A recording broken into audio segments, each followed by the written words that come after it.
It was 1934 when crime was rising, and it was rising fast. A prison named Alcatraz was refortified to be the world's most secure prison, and that it was.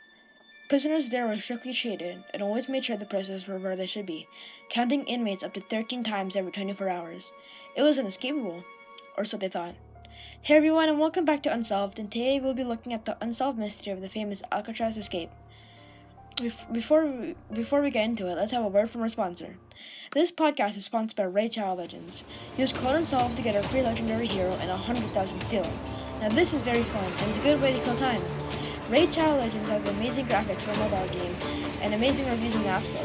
Download Raid Shadow Legends using code Unsolved. Back to the podcast. Alcatraz is in the middle of San Francisco Bay on a lonely island. This prison is famous not only for the mysterious escape, but holding captives like Al Capone. Alcatraz is a harsh place with cold winds and stormy waters surrounding the island.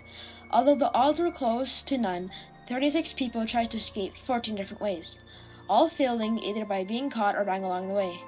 But three inmates remain a mystery. Those three inmates are John Anglin, Clarence Anglin, and Frank Morris. In June 12, 1962, it started as a normal day. Everything went fine, or so the guards thought. Later at night, the guards took their usual patrol, checked their cells and cameras. Everything was fine. They saw them sleeping in their cells. But then June 13, a night later, 3 inmates were gone. Nowhere to be found. The prison went to lockdown and the search began.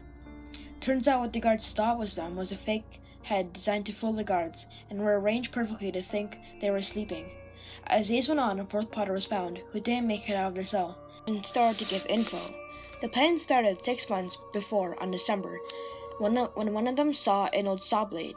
They used tools like a homemade drill they made with the motor of a broken vacuum cleaner.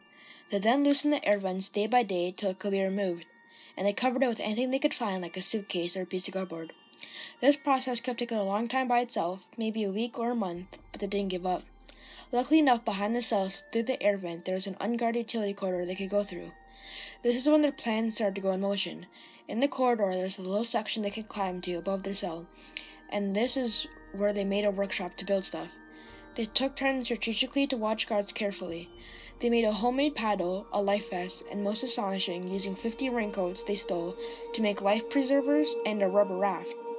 They then used a musical instrument to inflate the objects, but at the same time they found a way out of the prison. They climbed the pipes on the walls like ladders and got through the ceiling by a ventilator on top of the shaft. Although the ceiling was 30 feet tall, by June 11th they were ready to go. But the 4th member couldn't get his ventilator out, so it left him behind. This 4th member was the person that gave us the info. Now the night of June 12th, they put the dummy head in place, opened their air vent, climbed the walls, and opened the ventilator shaft and got out. The rest, no one knows. Did they escape using the raft? Or did the storming water and winds get to them? The world may never know.